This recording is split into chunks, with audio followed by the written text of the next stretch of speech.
Okay. Thank you, Council. Thank you for joining us. I'm in the Council chamber. I'm pleased to have the company of Councillor Cowell with me tonight. Thank you, Krista, for coming. Jill is away on a well-earned little break there. Kendra is taking her place. We have Kristen here as part. We have a strange noise coming out of my computer, so I'm glad we have Ryan, our tech expert here. It seems to be recording and playing, but that's all right. Sometimes I say things twice. But Ryan, keep your ears on that. If there are technical difficulties, we may have to adjourn for perhaps 5 minutes, and you can fix them up. The meeting of Wednesday, April 13th. We'll call the meeting to order. It is being held as a hybrid meeting tonight. Part of us are here, part of us are at home. It's unfortunate the public cannot join us yet, but that day will be coming soon. This meeting may be streamed live as well as recorded and published on the Southwest Middlesex YouTube channel. We begin this gathering by acknowledging that the land upon which we meet is the traditional territory of First Nations people. We convey our respect and thank them for their contribution to our culture, community, and our past and future partnerships. Council, I will ask if there's a declaration of pecuniary interest and the general nature thereof. Councillor Choi has submitted paperwork for the Gardner Drain. Thank you very much, Amy, for doing that. And we'll make note of that.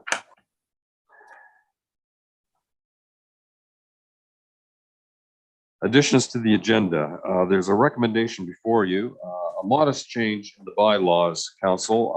I would like the agenda adopted with the change being that bylaw 2022-031 has been removed.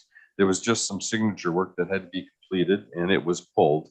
So there will be 2 bylaws to be adopted when we come to it as opposed to 3. If the scribe can make note of that, and we'll adopt, if I could have a motion to adopt the agenda with the change in the bylaws, I'll so take it. I'll watch my screen for hands. Who will move the recommendations that the agenda be accepted as presented with those changes? Martin, thank you very much. Seconder for that, Councillor Bartlett. All in favor? Carried. Delegations and presentations. I have down here Kelsey McConnell will be talking to us this evening on an ATV request. Kelsey, I'll just check my screen and I'll see if you are here. Yep. Okay, Kelsey, thank you very much. We're pleased that you could join us this evening. ATV has been a subject of conversation in this community for some time, and I will hand the floor over to you. Please go ahead. All right, thank you all for having me. This lovely weather we're having, it could be worse, it could be Manitoba. So yeah, so I'm here to just kind of educate you guys more on because I know you guys are probably stuck on whether to go via club or go via just open it. And I guess truly, I push more for an open and just open it up, because at the end of the day, we ran for 2 years doing the club. And as well seeming as it is, the ones that are going to join the club are going to be the ones you'll never have to worry about if you open it anyways. You're still going to have those people that, you know, will, I guess, lack of a better word, care less about the rules, the laws, blah, blah. Again, also, even if you have a club, the OPP are going to be the ones that will enforce a lot of it. Bill Menzie would probably help them out as well. But at the end of the day, the OPP would be doing a lot of, say, like trespassing or speeding, or they don't have their license or insurance and stuff like that. And these are all things that they need via the province anyways.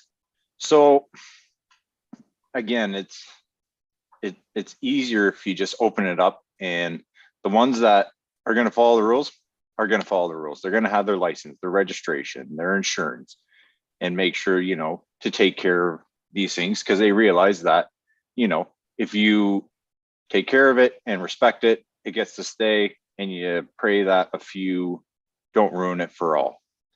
And I do know that, you know, quads can be a hot topic, especially, you know, you go down near Newberry with Skunk's Misery and stuff like that.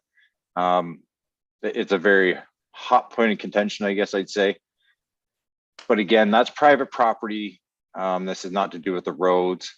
So yeah, so I guess I'm going to push more towards questions because I can run myself in circles all day. So any questions, please ask. Yeah. Thank you, Kelsey. We'll entertain those right now. Are there, again, thank you for coming. The conversation in the past was certainly centered around the club aspect. We thought there was some self motivation to make members behave, but there may be some validity in what you say, and we'll certainly entertain council's question. Council, raise your hand, and I'll identify you on my screen. Keep an eye on Krista here, and please come forth with your questions. I believe North Middlesex just recently adopted ATV. I was talking to Mayor Brian Roth the other day, and his council adopted ATVs for North Middlesex. So it is a subject that has come up. And there are concerns in the agricultural community, Kelsey, as you're aware on this. Any questions? Yes, Martin, please go ahead. Thank you, Mayor Allen. We've got something later on the council agenda to recommend a motion not to pass this. And one of the reasons is that the police will not pursue any ATV riders. What's the situation in Dunwich when it comes to that? It'd be the same idea that they wouldn't risk the safety of someone to sit there and chase them onto a quad. Or sorry, my apologies, to chase them, and if they go into a field or go into ditches to try to escape.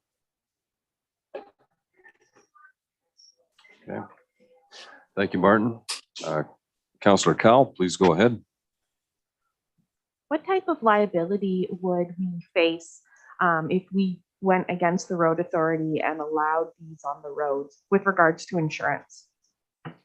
What was the second part of that? The liability and What would the liability? What liability would the municipality face? No different sure. liability than if you were to allow the club to run as well. Because, so I guess as you probably all know, if something happens, everybody will try to sue everyone involved, and wherever the mud sticks, they run. But at the end of the day, if there's a defect in whether it's the road or the shoulder, or wherever they ride, and it's on the municipality that didn't fix it in such a time, or, whereas if we were in a club, you gave us certain set roads and they were on a road that they weren't supposed to be on and something happened, then you guys wouldn't be at fault for something like that. Okay, Council, we still have time to discuss this a little further. Any further questions? Yes, Councillor or Deputy Mayor Wilkins, please go ahead. Hi, Kelsey. Thanks for coming tonight again. So Kelsey, your club probably involves people from all over southwestern Ontario, correct? Basically just Dutton, West Elgin. Okay. So there's nobody from this side of the river that's part of your club? That's a good question. Unfortunately, we haven't had any members for 2 years now because we have been open. I'm trying to think if we had any. Okay. There might have been one or two. Sorry, go ahead. Okay, that's okay. So Kelsey, Dunwich does allow you then on their roads, do they? Or Elgin County does? Nope, the municipality does, not the county. Okay. The county, you can, yes, sorry, go ahead. Okay, so the municipality of Dunwich does allow it, but not the county. Correct. So no county roads. Other than for access or to cross at a Okay. 90-degree angle. Okay, okay. So when you say that, then West Elgin and the other neighboring municipalities, did they allow it? I believe, I'm 95% sure West Elgin opened it and allowed them, and I am not sure about Southold. Okay, thank you, Kelso. You're welcome. Thank you, Deputy Mayor. Any other questions? Well, Kelsey, I'll thank you for coming. We will be discussing this this evening. Should we not come to a resolution tonight, it'll be forwarded to future business, but there is a recommendation before us, and there'll be further discussion among council on this. But thank you for your attendance, and we'll move on. Appreciate it. Take care, guys. Okay.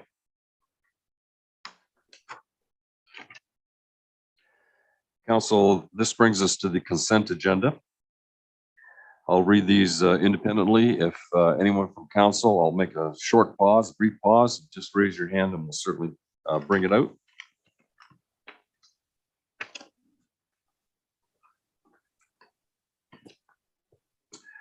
Council meeting of March 23rd, 2022. Southwest Middlesex vouchers of 1.4 million. I noticed the questions submitted to Kristen. I thank council again for that.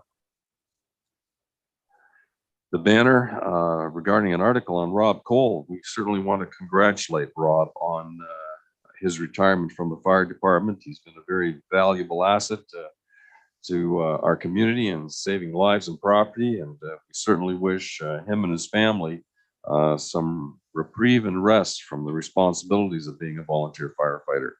And with that retirement goes our well wishes to him as well. 5D, the 2021 Council Remuneration Report. Continuing on, drainage update, Andrew Neely. Extensive work being done there. Thank you, Andrew, for that. Yes, Martin, question on that?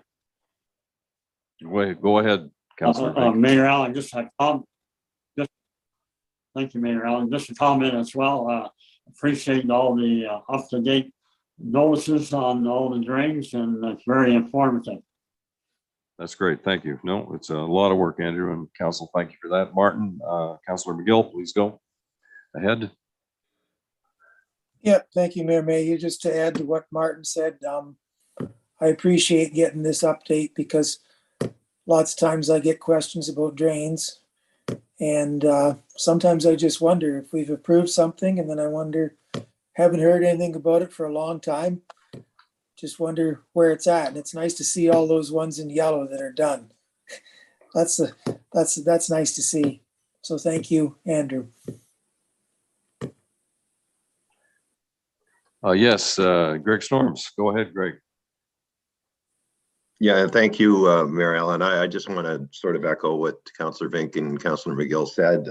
I know Andrew and Barbara put a lot of work into creating these two documents that in the future will be available to council. And it does help. It even helps me when somebody asks me a question on the status of a current drain, where I can now go to those particular lists and get the status, because as we found out going through this particular process, there are appeal periods, there's limitation periods associated with the legislation. So at times when I think something should be moving, we may be in an appeal or a waiting period. So do appreciate what Andrew has done here with Barbara, and just commend them on the amount of work that they put into those two documents for council.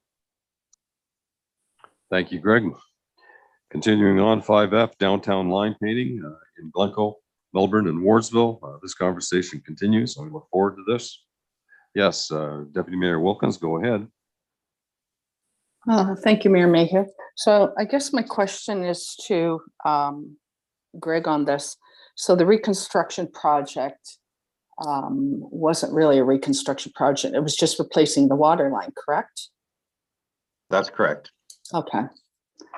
Okay, thank you very much, Greg. Yeah. And as I know, the conversation continues on this. We'll look forward to that.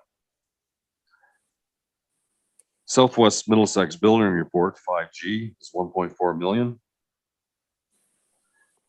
St.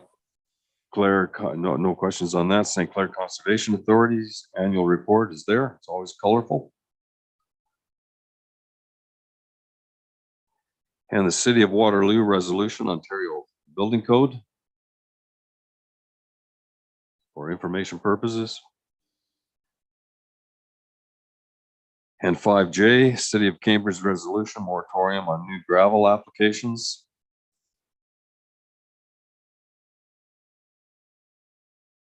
And there's been a change of presidency in Aqua, Ontario Clean Water Agency. Alicia Fraser will replace Nevin McEwen. And the Town of Georgia resolution imposing sanctions on Russian goods.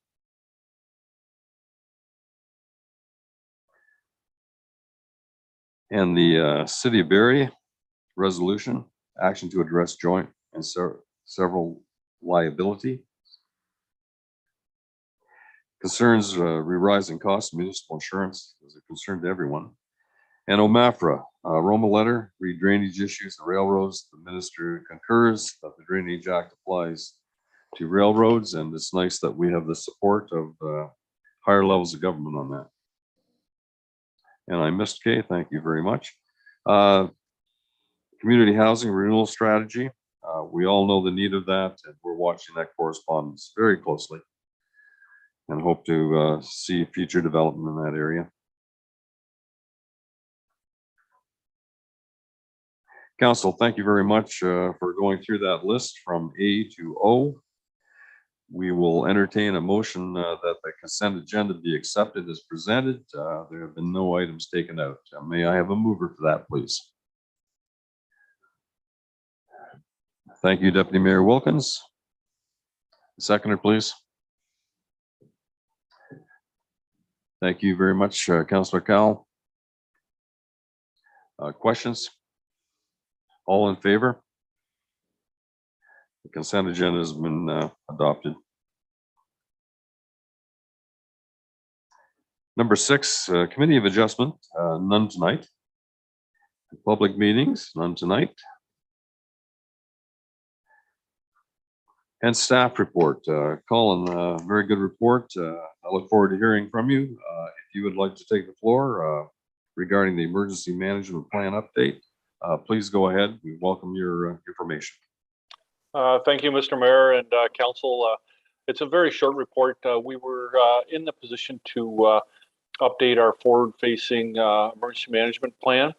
And this is the public document that we're going to post to our website. So we've been working on it since last summer with an outside party, and we're able to update the emergency management plan to make it a little easier to navigate for the public if they're interested in our emergency management and how our structure is with the flow charts and the color and just a basic update and easier flow for the document for the public. So in consultation with the CAO, we've decided to bring it back to council. It's just been a fundamental modernization, forward-facing look of the emergency management. There's no changes in that, and obviously the confidential section of the appendix has been left out of this. So at this point, we're bringing to council the updated look to this, and if so, moving forward, we can change the branding and so forth moving forward. But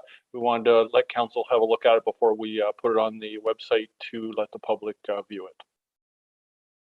Thank you, Chief Sewell. We see your recommendation before you, council. We'll certainly entertain questions to the chief at this time. Please raise your hand if you have any.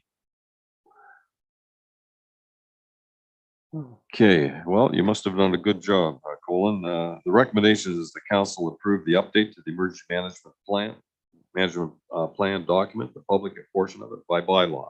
May I have a mover and a seconder, please? Councillor Choi, seconder, please. Councillor Scholdice, questions? All in favor, please raise your hand. Recommendation has been adopted. Thank you, Mr. Mayor. Thank you, council. Thank you, Chief. Administration report on tonight in Jill's absent. Building, not tonight. Kristen, not tonight. You're doing other aspects. But operations didn't get off easy. Greg, you have lots here. Everyone else got a holiday but you. But Mr. Storms, you go ahead and walk us through the items of business from 1 to 8. All right, thank you. Through you, Mary Ellen. The first one I have is the Shiloh line report. That's correct? Yep, that's correct. Yep. All right. So I have provided some mapping for the boundary road of Shiloh line, which is a boundary road between the municipality of Brook Alvinston and South Middlesex. And in June of 2020, I was notified by Brook Alvinston staff that they were considering resurfacing of the boundary road, which would have included our small section, and they would be including that in their project. I notified Brook Alvinston of the processes outlined in the boundary agreement, basically highlighting that that we would need this information as part of our budget deliberations. We received no further information until the project was complete, and then we received an invoice for $47,245.64. At that particular time, I contacted Brook Alvinston and asked for a complete breakdown of that particular total, and was told basically that I was to contact their engineer. So even to this particular point, I still haven't received, or we haven't received a breakdown of what makes up that particular cost. The following clause, I have also listed under the analysis section of this particular report, which is basically a signed contract between both municipalities, which basically says that no new construction works on roads as defined, which is over $2,500, shall be commenced or charged by one municipality against the other unless such construction work is being first approved by councils of both municipalities. So that's kind of where we're at. Kristen, myself, and Jill met with our auditor to see what options would be available to us. And the option that we agreed on was that the invoice for the Shiloh line resurfacing project, as provided by the municipality of Brook Alvinston, not be paid in 2022, and that the project be included in the 2023 capital budget discussions, and that Brook Alvinston be notified of this decision. So I am available for comments on this particular staff report. Mayor Allen? Thank you very much, Greg, for providing that. It is unfortunate. We certainly want to be good neighbors, but we also have a responsibility to adhere to our policies, and communications, they say, are the root of all evil, and this is certainly one. Council, any questions on this? Yes, Councillor Cowell, go ahead, please. And followed by Councillor Vink. Before we pay any bill, I'd very much like to see a detailed breakdown of what we're paying for.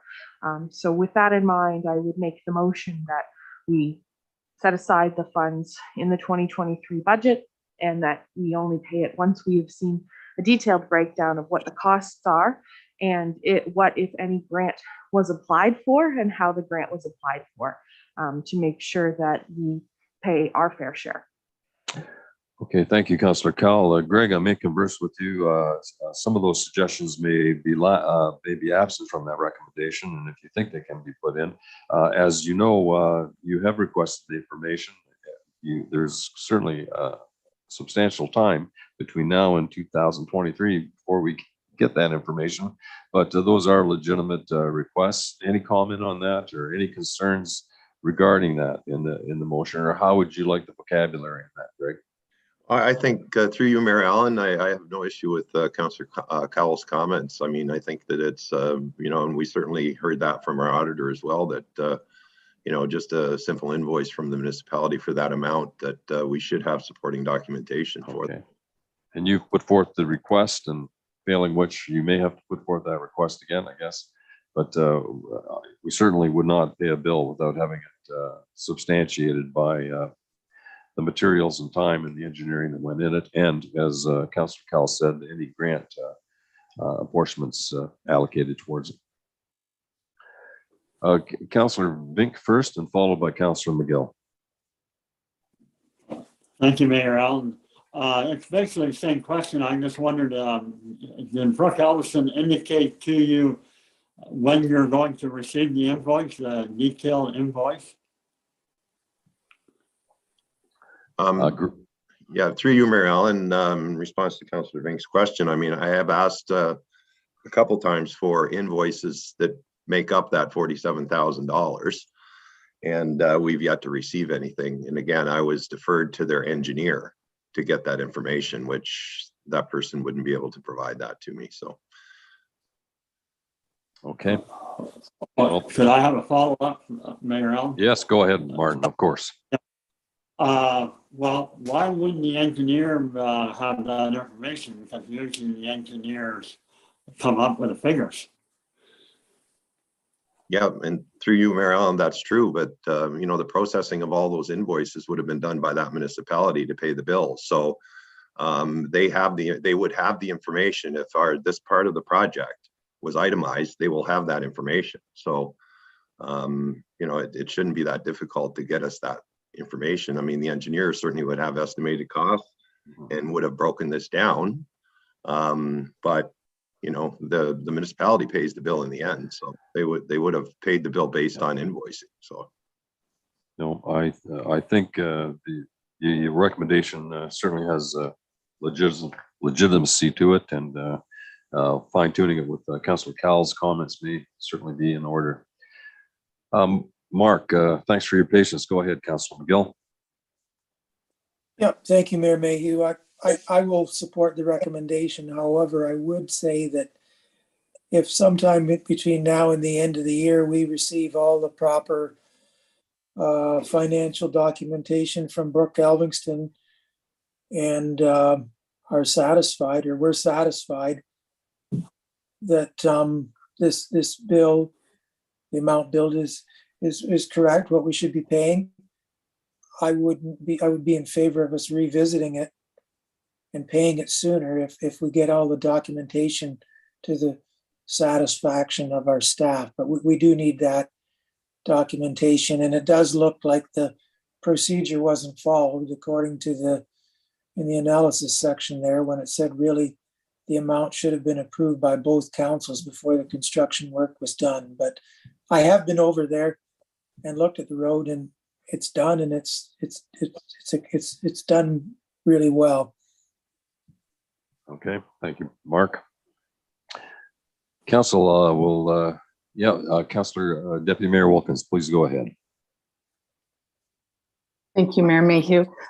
So Greg, my question is to you that if I'm to understand, we didn't receive the scope or the pricing of this project before we received the invoice, correct?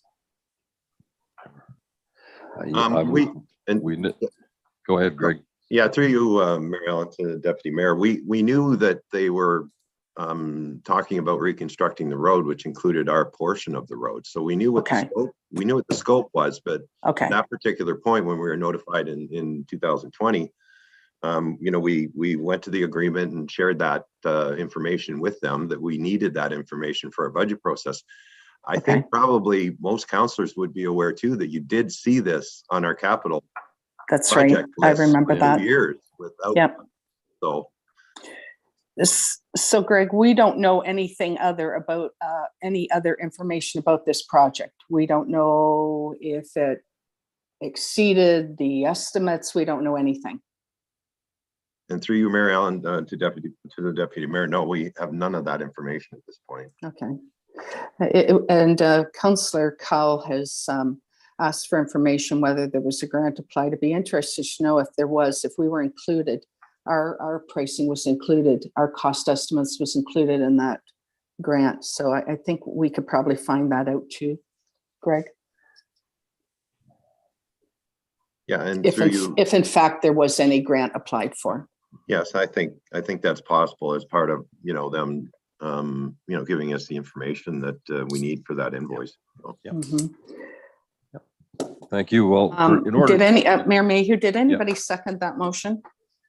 No. I'll second it. All right. Who moved it? Because it's only been a support. Councillor Cowell. Okay, okay. All right, and we'll make sure that those additions are in there. That whether the report includes the grant allocations that we benefit from. If there was any grant. Yeah, if there was. And Councillor McGill? Yeah, sorry to make a second comment, but I'd just like to say, a lot of people aren't aware, but Campbell Park is partly in southwest Middlesex and partly in Brooke Elvingston. The lower part where the camping is, that's all in southwest Middlesex. And this road is kind of leads right up to the entrance to Campbell Park. No, it has importance, certainly, as that entity. Deputy Mayor, go ahead, please. Thank you, Mayor Mayhew. I didn't shut my mute off, so I didn't have to do that. But anyway, I just want to comment to Councillor McGill that I don't think anybody's saying that we don't have a responsibility here, but we just would appreciate if the agreement was followed. Yeah, exactly. Well, in order for this to move forward, Brooke Alvison will have to supply us with the necessary material and explanations. Thank you. The recommendation is before you. It's been moved and seconded. Everyone has had adequate time to ask questions. I'll call it now. All in favor of the recommendation as amended, please raise your hand. Oh, excuse me, Mayor Allen, can we have that motion sent back? Not completely understanding whether, I think Chris has said something about setting the money aside for this year. It's in this year's it's in the recommendation that it be that the project be included in the 2023 capital budget, Martin. It's in the recommendation of Mr. Storms, and the recommendation was amended that if in the event of any grants allocated to the road that we are benefiting from it, and I can have Kendra reread that to you, Martin. That would be we would like to get the order of business completed. Kendra, do you want to take a shot at reading this? And Martin, you pick up your ears there, and Kendra will read that so you'll know exactly what you're voting on. So it's that the invoice for the Shiloh line resurfacing project as provided by the municipality of Brooke Elvingston not be paid in 2022, and that this project be included in the 2023 capital budget discussions.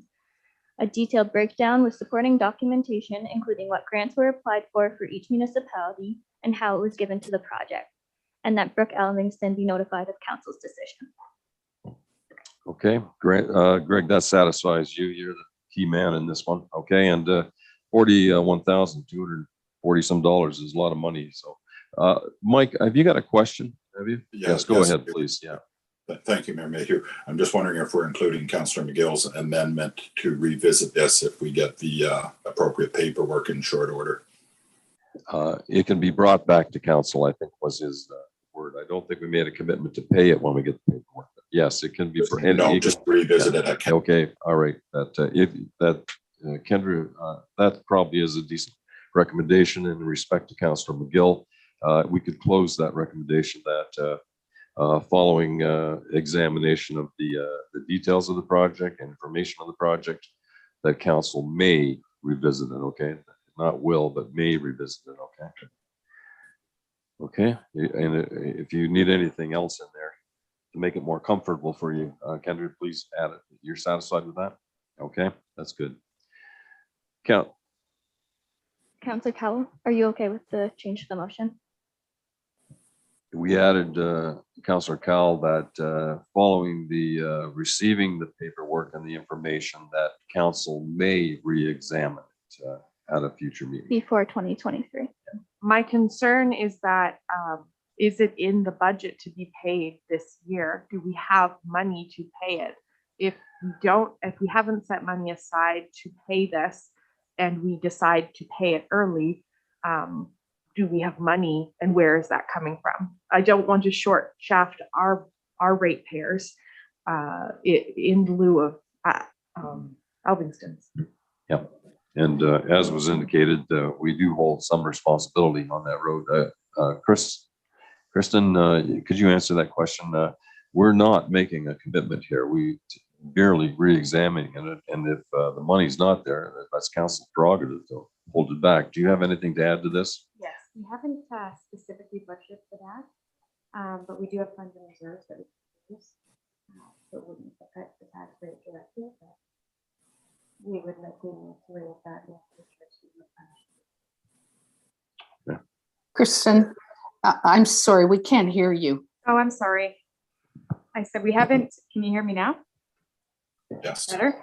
We haven't specifically raised the funds for that, but we do have funds and reserves that we could use in the meantime, but you likely want to replenish those next year. Okay, Councillor McGill. Thank you, Mayor Mayhew. I didn't really mean my remarks to be an amendment. And so I just leave my remarks out of it, go with, because it doesn't sound like the mover Well, unless Krista, I wouldn't want to, No. put something in there that maybe Yeah. wasn't what the original mover intended. Okay, Councillor Cowell, or Councillor McGill, in respect to Councillor Cowell, she is shaking her head as not in agreement to that. So it's courteous of you to mention that, and we will go with the recommendations that Councillor Cowell has added to the recommendations and leave it at that. Okay, question. I think Krista's got a question there. Okay, and Councillor Vink, go ahead, and then did you say Krista or Kristen? Krista. Okay, Krista. Okay, Councillor Vink first, followed by Councillor Cowell. Thank you, Mayor Allen. The problem I have with moving it to next year is that I feel that we're gonna have quite an increase already next year because of the arena and other things that we set aside. And so I do not like to see this money being set aside for next year. It's I wouldn't have a problem setting aside for later on this year from a reserve. Mhm. I believe the Shiloh line, Greg, correct me if I'm wrong, this was in our budget. We actually did consider it, did we not? Some portion of it? It was on the scope of work we had to do? No, through you, Mary Ellen, we've included it as a project, but with no number over the Okay, last that's year. what I thought, yeah. To get that number, so. Yeah. One form or another, the money has to be raised. So Yeah. whether, you take it out of reserves this year and then you're gonna have to supplement it in next year's budget considerations anyway, so. Yeah. I think it's not just a financial decision too, Council. I'm sure that you all agree that it's even an issue of protocol to some degree as well. And so, do we deviate from that, or do we follow the rules that have been set down in terms of paying for roads? Deputy Mayor Wilkins? Oh, I'm sorry, Councillor. Thank you, Mayor Mayhew. Yeah, go ahead. I think that this council just needs to concentrate and focus on getting the information that we're going to be requesting first. Yep. I think we're a little premature here. Yep. And Councillor Cowell, thank you very much for your patience. I'm waiting. Go ahead, Kristen. Thank you. And to your comment that we are responsible for paying the road, I'm aware that we are responsible for paying the road, but we are also responsible for following the agreements that we have with neighbors, just as neighbors are responsible for following the same agreements. And I think we can all agree that if our staff did not follow an agreement, we would be having a different type of conversation. So I think it's important that we are mindful of our responsibilities to the ratepayers and put it forward into the 2023 budget. Thank you for those comments. We will decide. It's been well discussed. The motion has been read back to you with some inclusions to Greg's recommendation. Staff have put some thought and consideration on this as a team. I know that, so we'll call the question. All in favor of the recommendation, please raise your hand.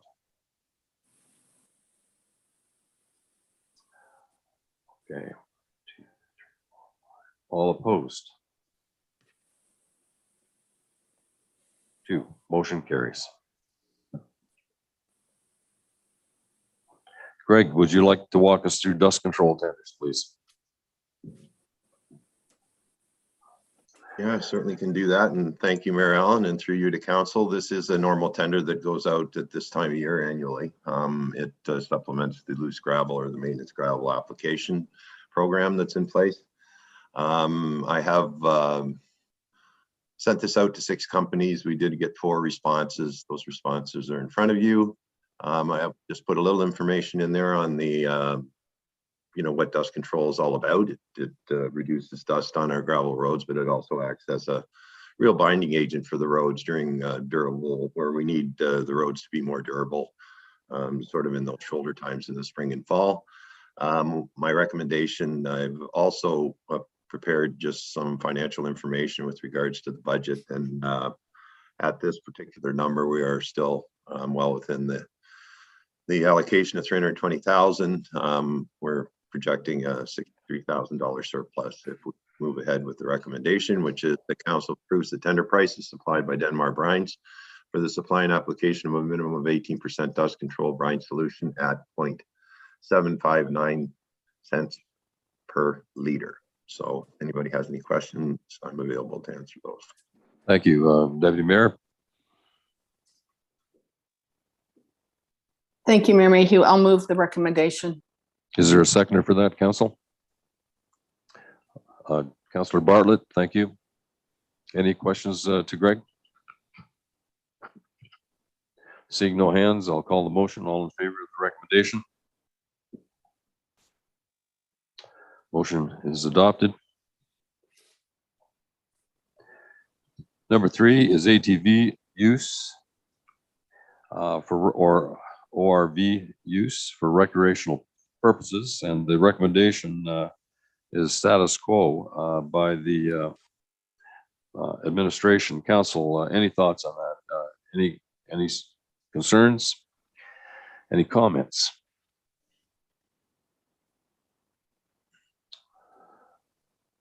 Mary Ellen, I can take you through that report quickly if you wish. Okay, yeah, I think that would be a great idea. Yeah. I will take us back to our original, the last recommendation of council, which basically closed the roads after the province opened the roads in January 1 of 2021. Council closed the roads based on the formation of a club. I was in negotiations with Kelsey and his group since that particular time. The formation of the club did rely on heavy enforcement from our local enforcement officers, which included bylaw enforcement. During and through that particular process, we found out that particular bylaw enforcement wouldn't be available to the municipality, and that the 100% of the enforcement would fall with the OPP itself. I will just generally speak about that in terms of the different pieces of legislation that's associated with the use of ATV or ORVs for recreational purposes. That would be legislation like the All-Terrain Vehicle Act or the Off-Roads Vehicle Act and the Highway Traffic Act. In those two pieces of legislation, you are required to be a peace officer to either pull somebody over or to ask somebody for identification. So that became a real stumbling block for us, simply because that agreement that was in place did require that type of enforcement at the local level for it to be successful. So when that wasn't available, certainly did have the conversation with Kelsey and his group, and their view was to just open the roads up 100% to recreational use. So at that particular point, we did speak with our insurance company as well as meet with the OPP with regards to, whether this was possible and, whether this was something that, with our road network, being close to 800 kilometers of roadway, what their thoughts were on that. And I think that they were very clear that this was a real increase in their workload. And they have had issues in the past with regards to dirt bikes, as well as these type of units just not stopping for police. And they were not going to chase them.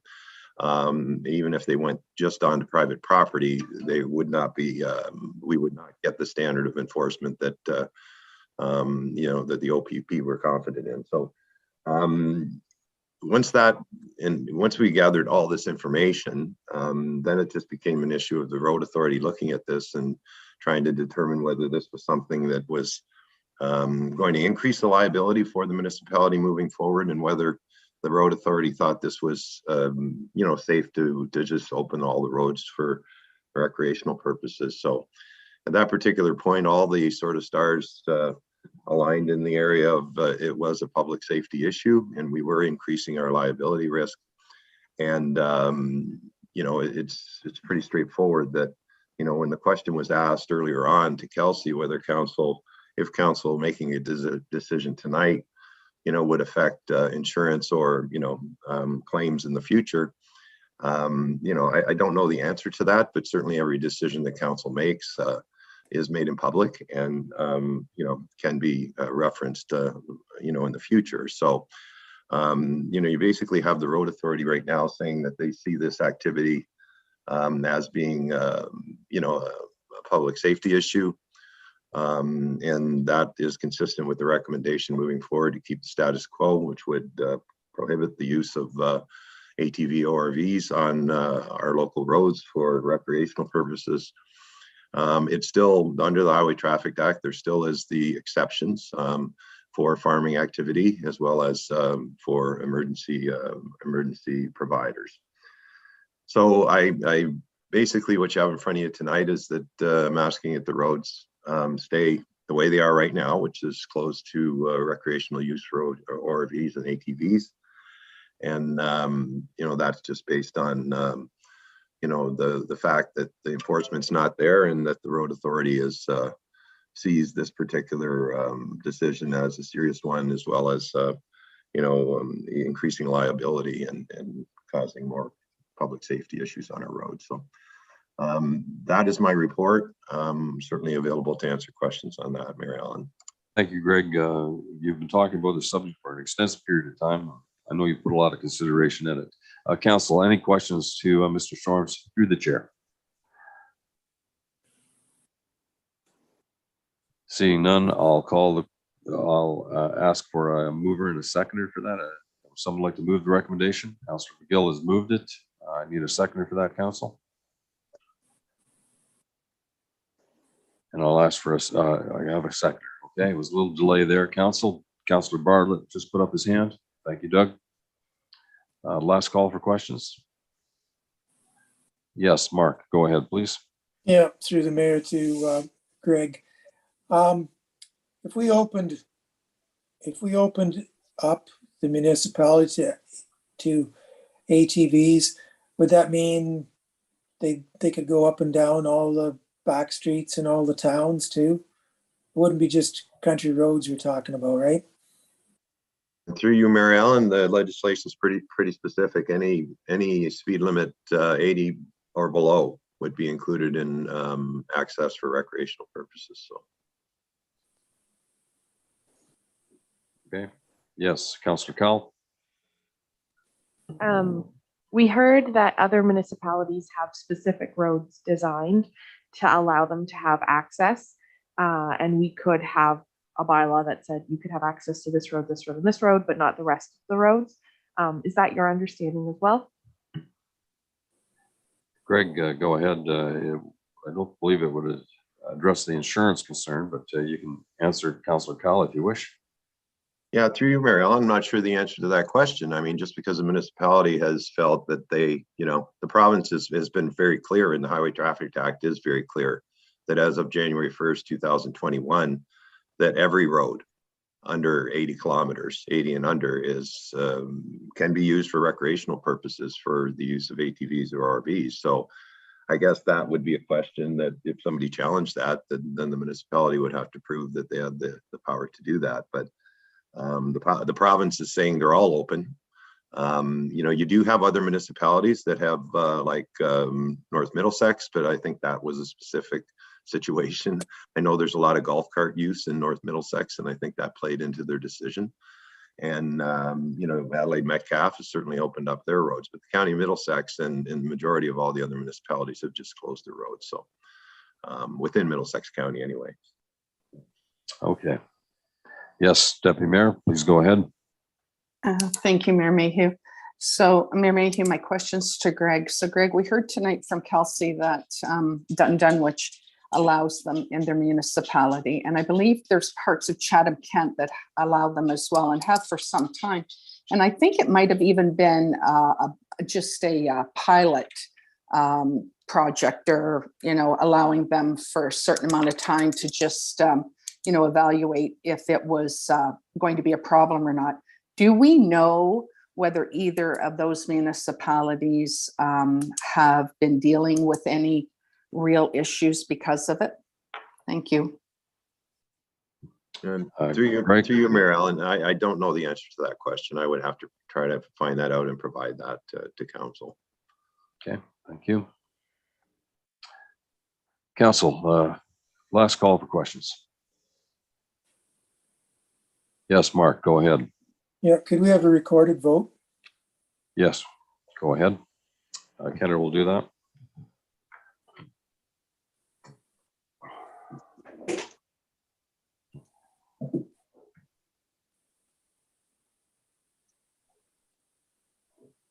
So I'm going to go alphabetical by last name, easier.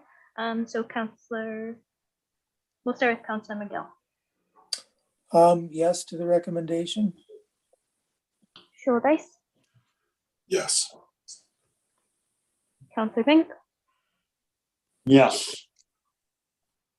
Deputy Mayor, Yes. Counselor Bartlett, Yes. Counselor Choi, Yes. Counselor Kell, No. and Mayor Mayhew. Yes, Okay. it carried 7-1. Thank you, Councilman Greg, particularly a great deal of thanks to you for that work you've done. Andrew Neely is coming up on the floor here. He's got some drains before us, and we'll start with number 4, the Mcgregor Drain. Appoint the engineer, section 78. Would you like to introduce that to council, Andrew? Yes, sir. The Mcgregor Drain was first constructed during the Second World War, so it's been there for quite some time. And in research, there were no subsequent reports that were done on this drain. There have been multiple maintenance projects to fix sinkholes in the fields. And the analysis of this, March 9th of this year, council accepted the request from Mr. Cowenberg for section 78 improvements. Further to this reading, staff contacted the Conservation Authority and to ensure that all things were not an issue. And the main thing is that they wanted to be included throughout the process. Staff sent out notices to all property owners to inform them of the request. It appears at this point that only the property of Mr. Cowenberg has indicated for sure that they would like the drain to be reconstructed. At this point, I haven't received any others, but we can include them. We are still early on in the process. We can receive written request even during the on-site meeting with the engineer if that should happen. And then brings me to the recommendation that council appoint Spreet Engineering under section 78 of the Drainage Act to produce a report to reconstruct the Mcgregor Drain consistent with the February 23rd request. Thank you, Andrew. Council, any questions through the chair to Andrew? Seeing none, the chair will accept a mover and a seconder for that. Moved by McGill, seconded by Vink. Last call for questions. All in favor of the recommendation? Motion is carried. The Mcgregor Drain, could you lead the discussions off on this, please? Andrew? Yes, sir. The Mcgregor Drain was originally constructed under a report in 1946. It was then deepened and widened under another engineer's report in 1965. There have been several maintenance cleanouts carried out since the last report. This drain is primarily an open drain. The Mcgregor Drain runs along Old Drive, going cross country under Dundonald Road and outlets into an existing natural watercourse, which then eventually finds its way to the Sydenham River. The signers of the petition have noted that the current length of the legal drain no longer provides sufficient outlet. Given the natural watercourse is not a part of the municipal drain, the municipality doesn't have the authority to carry out any works on this portion of the watercourse. As a result, the owner of the property and one other property owner have submitted a petition to extend the drain downstream. It should be noted that at this point, it is unknown exactly how far downstream it would be sufficient. If and when the engineer was to be appointed, that would be determined under a survey. The best way to proceed under these circumstances would be under section 4 petition. and it brings to the recommendation that council accept the request. It should be the petition filed under Section 4 of the Drainage Act, Concession 6, part of Lot 1, the Mcgregor Drain extension downstream, and that staff send out notices or to have a meeting with other owners to determine the full extent of the work, and that staff contact the St. Clair Region Conservation Authority and other authorities to ensure legal compliance. Thank you, Andrew, for that explanation. Kendra, just to note that the first line request will change that word to petition. And council, any questions to Mr. Neely? Seeing none, the chair will entertain a motion to accept. Please raise your hand if you'd like to move that. Doug Bartlett was moved it. Is there a seconder? Councillor Scholdice, discussion? Seeing none, all in favor of the recommendation? Carried.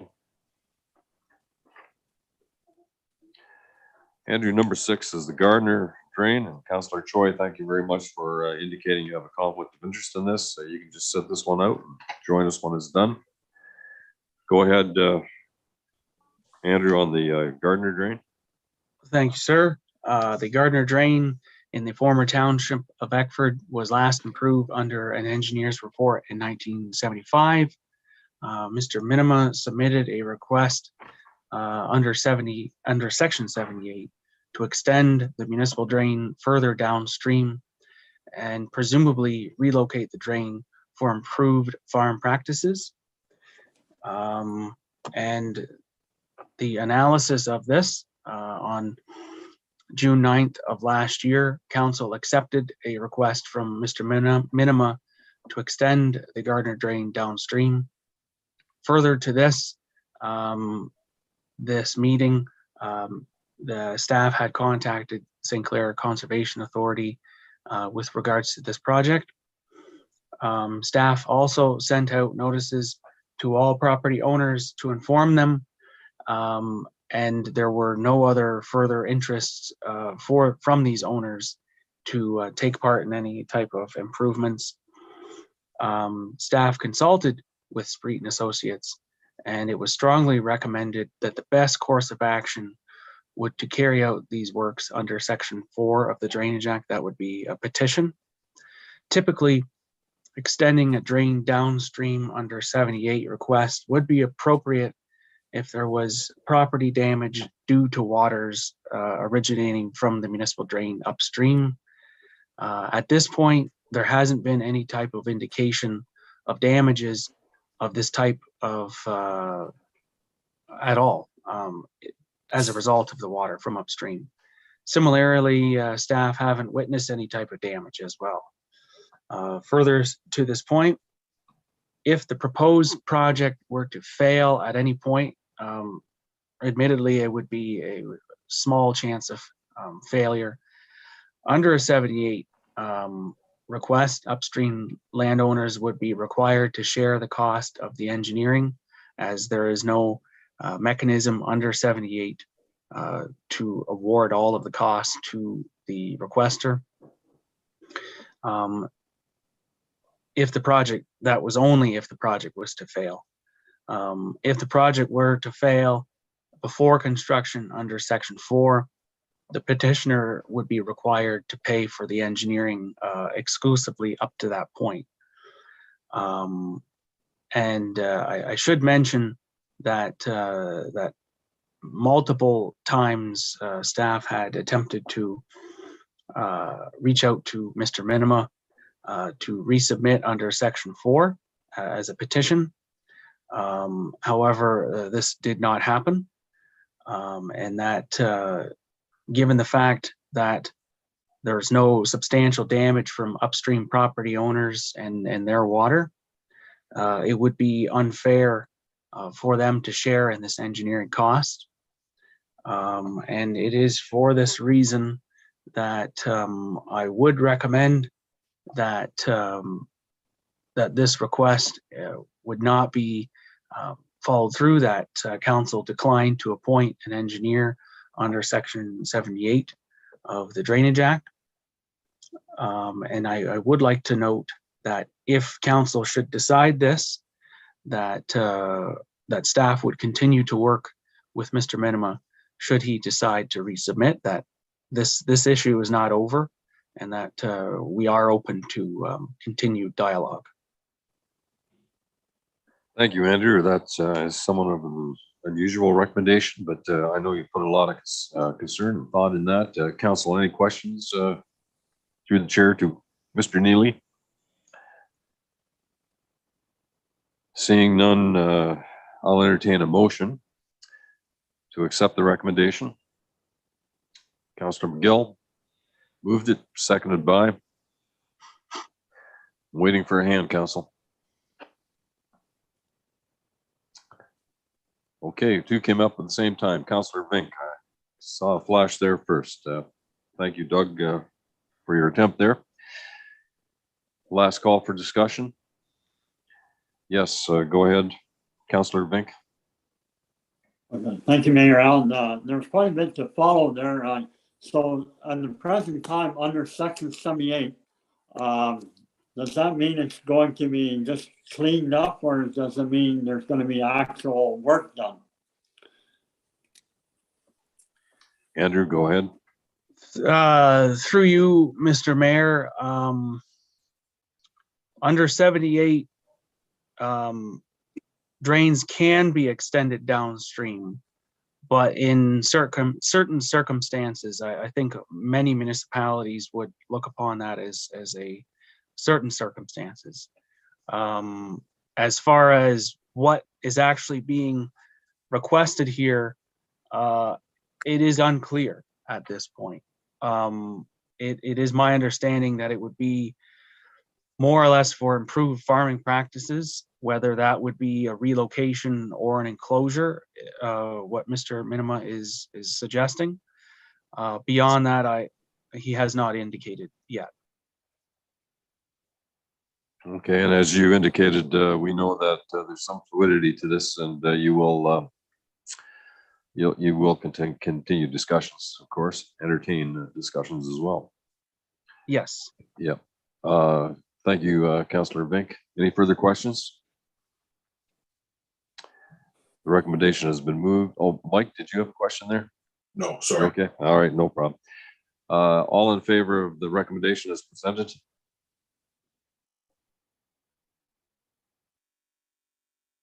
Motion is carried unanimously. Thank you very much, Andrew. Amy, welcome back to the meeting. 8, Butte Mountain Rose full service. Is this Andrew, or does it go back to you, Greg? No, it comes back to me, Mayor Allen. I thought so. Yeah. Won't say too much about this. The first thing I will make note of is, if you look at the mapping, I have 4 properties. There are 5 properties. There's one that I've erred in not including here. And that's the farm that's at the end of Montrose Street. So I don't want to say too much about that property at this particular point, but this report would pertain to all 5 properties. So if you look at the mapping, I've got servicing listed on the 4. You're also going to see 2 properties at 3683 and the property that's just straight to the south of that. Those 2 particular properties were owned by the developer, and were given conditional building permits for holding tanks. And the condition was that when the subdivision was put in, that they would be hooked up to the sanitary servicing. So when we look at Butte and Montrose, we can, if you recall, like we had a project here 3 years ago to get the existing water line that services this area, which was on private property, installed back on public property. And at that time, the developer paid extra to get the pipe sizes increased to run down Butte and Montrose, and that's on the water side. But these particular properties, if you're not on the main street, facing Main Street, then you were never hooked up to sanitary. So we have these sort of properties in the back that are serviced by water, but at the same time have septic tanks and leaching beds. And there are 5. My report says 4, but there's 5. So basically, I have pointed out that, through several pieces of council's official plan, as well as zoning bylaws, that do require residents to be hooked up, especially when they're in the settlement areas, hooked up to the water in the sanitary systems itself. So we had those discussions internally, and it was felt that we needed to communicate with the landowners first, and just ask them what they think of full servicing for their properties, and then we would bring that information back to council for direction. So we're really, what I'm looking for now is just to get council's blessing, and Jill and myself would meet with these landowners and go over the plan and see what they think, and then we would be bringing that information back to council. But I just want to make sure that it's on the record that there are 5 properties and not 4. Thank you, Greg. We made note of that, and this certainly is a history in the story. We know it's been like that for a very long time. Eventually, it would have to come to a council at some point. Council, any discussion? Mark, go ahead. Yes, through the mayor to Greg. That one lot that's marked servicing on the map, in the map, it looks like a vacant lot, but is there a house there now? Through you, Mary Ellen, to Councilor Miguel, no, there isn't, but it's one of the hottest topics of conversation in my day for the last 3 or 4 months. So there's a lot of people interested in that lot, but no, there's no house on it currently. So if there's no house, it wouldn't have to be, I mean, it would be hooked up when the house is built, or when a house would be built, would it not? There'd be no, or would this mean they'd have to put a connection in there now, even if there is no house? That's what we would be requiring, that the property be serviced by both water and sanitary. So. Okay, council, any further questions to Greg? Yes, go ahead, Mike. Thank you, Mayor Mayhew. I understand that some of these properties are located in Ward 3 and are now being considered Glencoe urban properties because of this new subdivision. The report states that staff will meet with these landowners to discuss this option. My question is this actually just an option for these landowners? Yes, we certainly can try to get an answer to that through those discussions. I'm sure that part of the subject conversation, Councillor Scholdice, will be how to make, if council deem it appropriate, that they do connect for the benefit of the municipality. And subjects such as amortization of the loan, how long we can amortize it over, that will be no doubt part of Kristen's engagement in this subject as well. But Kristen or Greg, would you like to comment on Councillor Scholdice's question there, as what options will be made available, or what will those subjects of discussion be? Yeah, and certainly I'll let Kristen speak to the, the payment strategies, moving forward. But, these properties are within the serviced area of Glencoe. So they just didn't happen to jump in there after, somebody put in for a subdivision. So I guess it was certainly, to Councilor Scholdice, I mean, certainly it became more evident because of the servicing that, that we're going to be requiring for the subdivision, but they've always been part of the service area.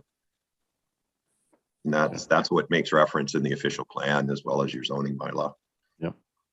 Okay, Kristen, could you get engaged in this in terms of amortization of the debt? I know it can be approximately $17,000 in Strathroy to hook up the sanitary sewer system. You'll have probably some examples in the past of Southwest Middlesex of those who have done it. And what about the amortization? How to alleviate the debt in terms of making it more comfortable to pay? We would, depending on the amounts, of course, offer to. Hardly hear. We can hear you, Kristen. Yeah. The Just mic's on. bend your mic down towards your mouth there. Okay. Does that help? Yep. Get close. All right. We can certainly offer to debenture it over a manageable amount of time, usually about 20 years, maybe 25 at the upper end. And just charge that on their property taxes annually to make it a little bit more affordable for the ratepayers. Thank you, Kristen. That is accommodation, is an accommodation to them that is important, and I certainly, I'm sure they'll be grateful that those suggestions will be forthcoming. Council, any other questions? Last call. Yes, Councillor Vink. Thank you, Mayor Allen. Just to kind of agree with what Councillor Schultz said, that this was in the former Mosa Township. And these sanitary sewers are being brought in because of the new development. And so I feel the new development should have to pay for any sanitary sewer that goes by these properties. Now, if they want to hook in, they could, then they might have to pay the regular rate of what I think is $6,500. And they shouldn't be liable for anything more than that. Okay, your remarks are noted. Greg, would you like to address that? Yeah, and through you, just sort of point out to Councillor Vink, the particular lines that we're suggesting that would run down Butte and Montrose are not part of the development. So the development's collection system feeds the lagoons through Industrial Park Road, which is not up on Main Street. So they're not running lines down the road. So, and it really isn't their responsibility to do that.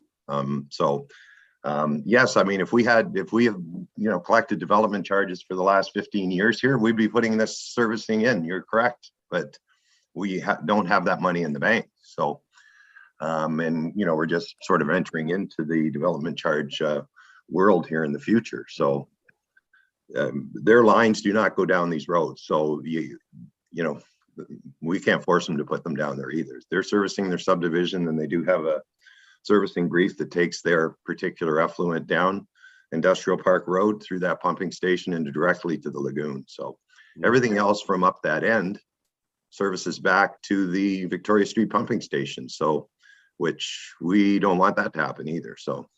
Okay, thank you, Greg. Councillor Cowell, please go ahead. Thank you. I have a two-part question. So I was reading recently, about a month ago, that Mount Bridges is going through the same thing, and that they actually have in their bylaw a time frame that said houses built before 2014 would have to comply and move forward with this.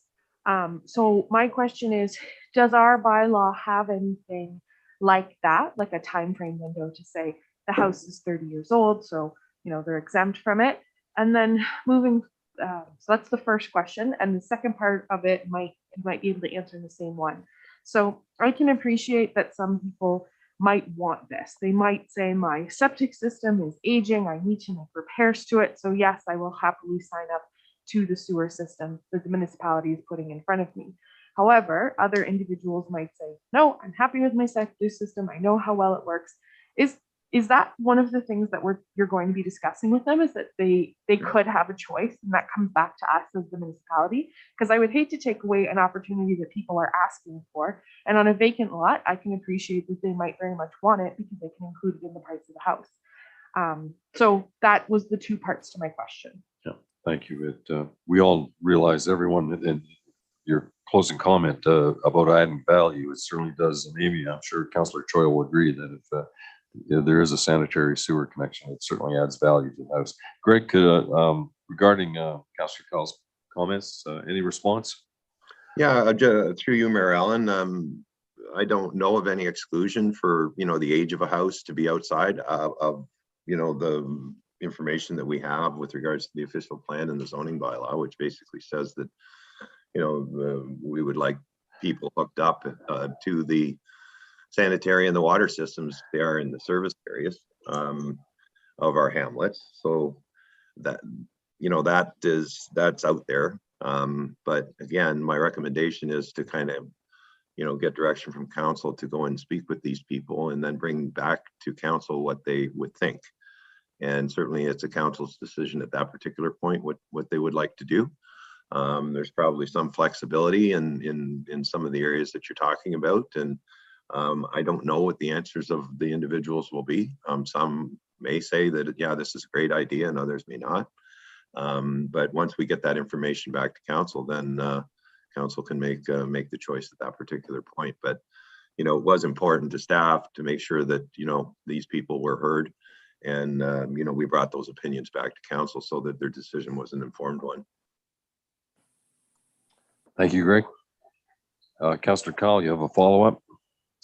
Just with that in mind, I appreciate the perspective on flexibility. We can't find out what these people want without actually talking to them.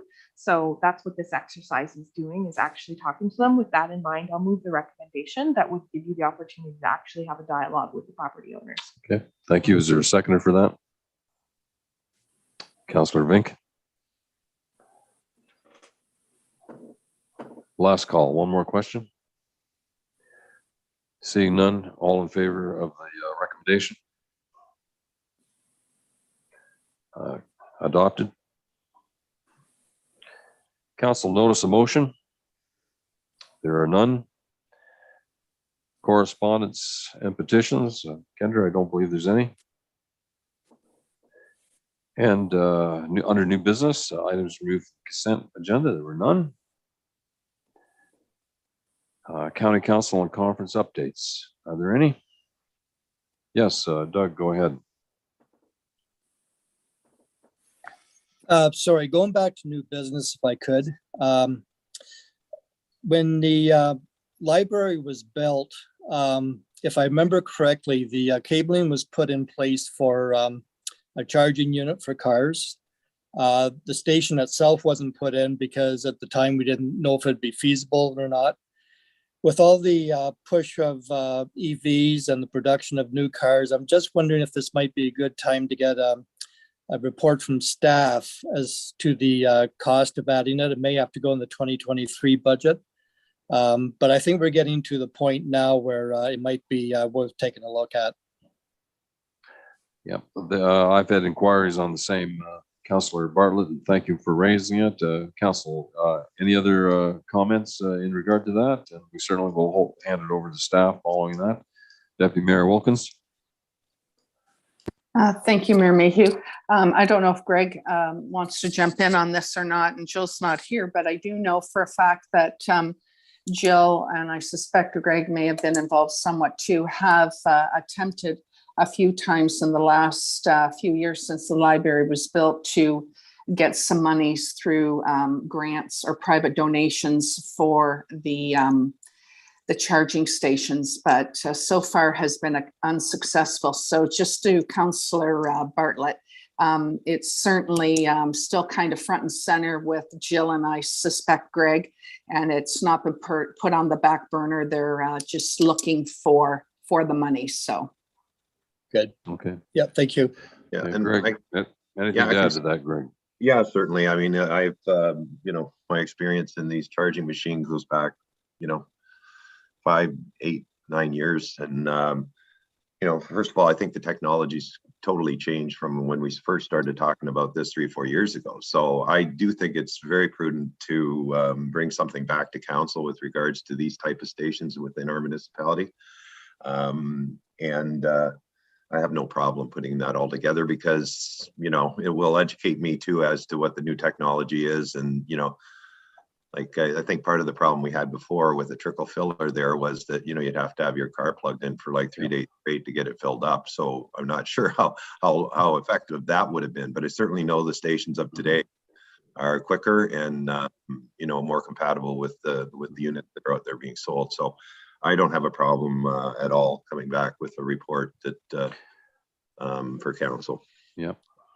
Deputy Mayor, follow up there. Yes, Mayor Mayhew. Councillor Bartlett, are you going to make that a motion? Yes, I will. Thank you. I'll second it, Mayor Mayhew. Okay, thank you. And councillors, we all know the amount of work that staff have. There's no timeline on this, that they will, in their regular efficiency, bring it towards council. But I'm glad that there's no timeline and date specified as to when the report comes back. But I'm sure Greg will have it in the very near future. Last call for questions. All in favor that the recommendation regarding the charging stations be brought back to council? All opposed? Motion's carried. Thank you, Councillor Bartlett. County Council and conference updates. Seeing none, county will be coming in a few, probably next month. I just got back from Good Roads I left Toronto at I think 3:45 this morning and got back to my driveway at about 6:45. And it was a great conference. It was the first conference in some time. It was very well attended from people right across Ontario. They had excellent speakers. If I get a chance, I'll certainly document some of them. Masks were not worn by everyone. A ballpark guess would be perhaps 40% of the people had masks, 60% did not, and some of those venues were crowded. We heard from Premier of Ontario, Doug Ford, great speakers, Boots Cats on new localism and development in towns. Carolyn Maroney, transportation was good. I saw that. We had Minister Steve Clark on housing, and the provincial government will have funds coming forward, so we'll watch that very much. These speakers are some of the most renowned authors in municipal governance in North America. One was Lisa Kimmel. She is chair and CEO of Edelman Canada and Latin America. That's the name of the company. And what they do is a survey on the trust of governance bodies. And I must say it makes municipal councillors and staff somewhat uncomfortable when they hear public's opinion on trust in terms of that. So I think that's something that we can all work on in the sense that we have to get the message out that we are working in the best interests of people, and that trust is part of our governance. And it goes right from provincial to federal to municipal. The great speaker was Chief Cadmus Delorme of the Cowessess First Nation. I've never seen an individual that has gone through such a grueling exercise as identifying, the 700 bodies of children in these residential schools. This guy is a real gentleman. He was calm, cool, and collected. No blame put forward to anyone. His ask is that we acknowledge that it happened, that we're regretful that it happened, and that we talk about it, and it becomes part of our academic curriculum, that it will never happen again. And a real gentleman. He was supposed to speak to us live, but his 3 children came down with COVID. So in the last 11th hour, he had to do it via video link. But excellent speaker. Honorable Kingmas Surma, Minister of Infrastructure, was very good. And our neighbor in Strathroy, Mayor Joanne Vanderhagen, is president of the Federation of Canadian Municipalities, and she gave an address as well, which was very interesting. And I had the pleasure of sitting with our Middlesex County lawyer in the seminar on cybercrime. And this is no joke. It's extremely serious. And even particularly since the Russian-Ukraine conflict seems to have gotten worse. So perhaps in time I can feed you in a little more. It's Toronto's a nice city to visit, but I was very glad to get back home to Southwest Middlesex. I can assure you, yes. And I enjoyed the company of Deputy Mayor Wilkins as well, as she was there. Yes, Deputy Mayor, go ahead. Thank you, Mayor Mayhew. It was nice to be back in person for a conference after I guess it's been 3 years since they had, or 2 years, I guess, a little more than 2 years since they had OGRA. And my understanding is that the OGRA board is entertaining the idea of maybe holding it every year in April from now on, because of Roma being in January and they were maybe too close together. You forgot, Mayor Mayhew, that our local MPP, Monty McNaughton, did an excellent job in the one morning session. I think he replaced our Premier Doug Ford, who just gave a Zoom link, welcome, basically. But anyway, yeah, I thought it was very good. I think OGRA were very pleased with the numbers. The numbers exceeded their expectations, so that's good. The cyber session, Mayor Mayhew, I think they miscalculated how important that is to every municipality, because it was packed and there was standing room only. I thought that was interesting because I did go down to a few of the other sessions and they were about half full. So that just tells you the interest in cyber security these days. So if anyone has any questions about the seminar, feel free to get a hold of me and I'll be very happy to answer them for you. Thank you. Well, thank you very much. And Mark, Crispin Coleman gave a very good talk on Sunday on pulling farm equipment and the hazards of pulling farm equipment.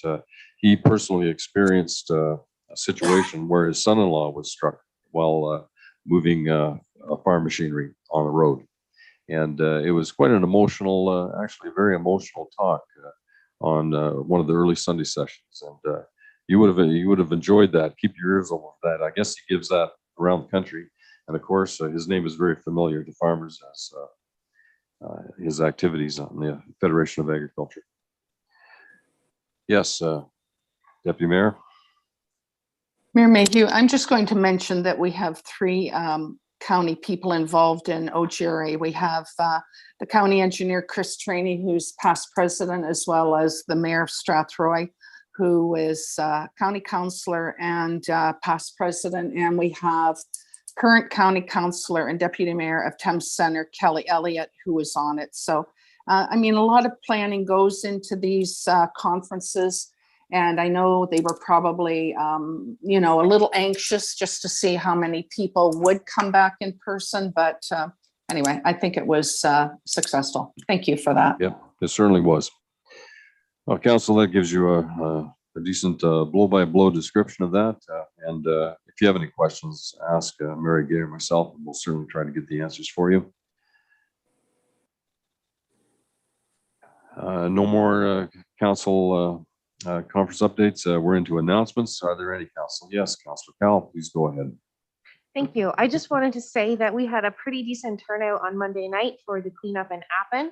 A special thanks to Councilor Miguel, who was there helping organize and plan some of it, because we had a bunch of Girl Guides who were very enthusiastic, but took a little bit more of my attention. So it was great to have everyone out. We collected not quite 9 full bags of garbage from in and around the community center and some of the streets in Appin.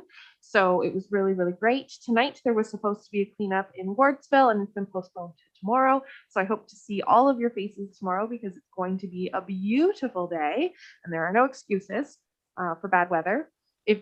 And just as a reminder that one in Glencoe is coming up on the 22nd for Earth Day, and one in Melbourne in conjunction with the Lions in Melbourne is on the 23rd. So hope to see you there. Thank you, Councilor Cowell.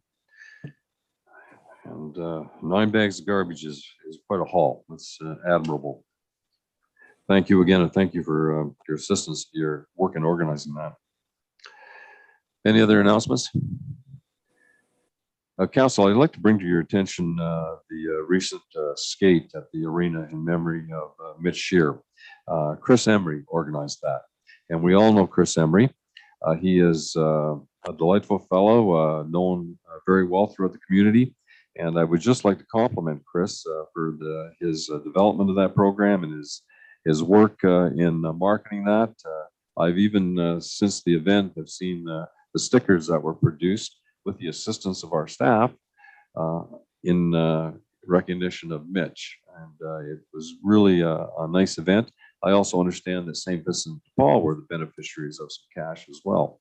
I'd just like the municipality to perhaps acknowledge Chris Emery and have staff produce some certificate of greeting and thank you for his efforts. And we certainly will see that it gets presented to him. Okay.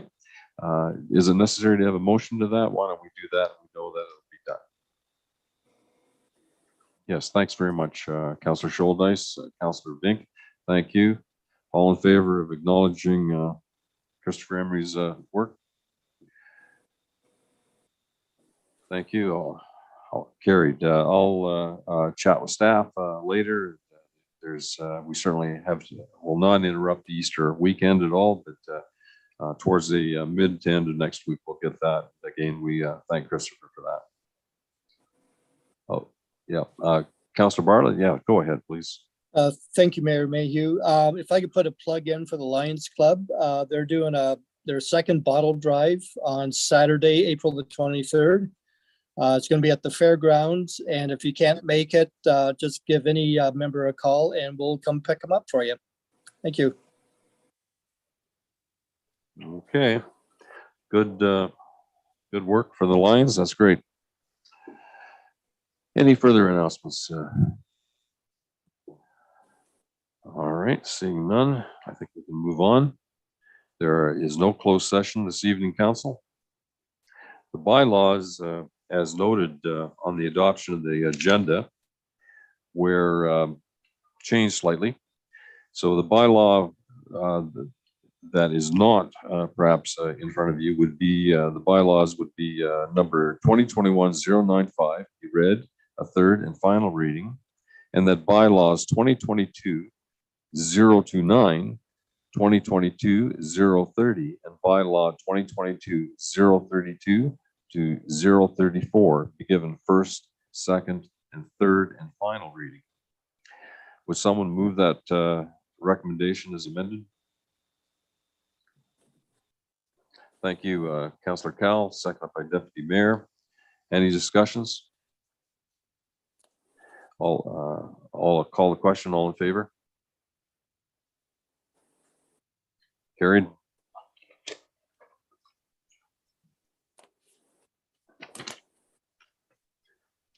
Future meetings, April 27th. We'll have some planning in that, no doubt. Put that on your agenda. And then we're into May following that, May 11th, regular council meeting. Thank you, council, very much for your attentiveness tonight. And staff, thank you very much. Kendra, special thanks to you for being in Jill's chair there. We appreciate that. And, Kristen as well for your work. And we also have Ryan, the tech guy from the county. And sometimes these guys are not seen, but they help us out. And he's been very quiet, sitting in the back there, making sure that we could get this public. Good night, council.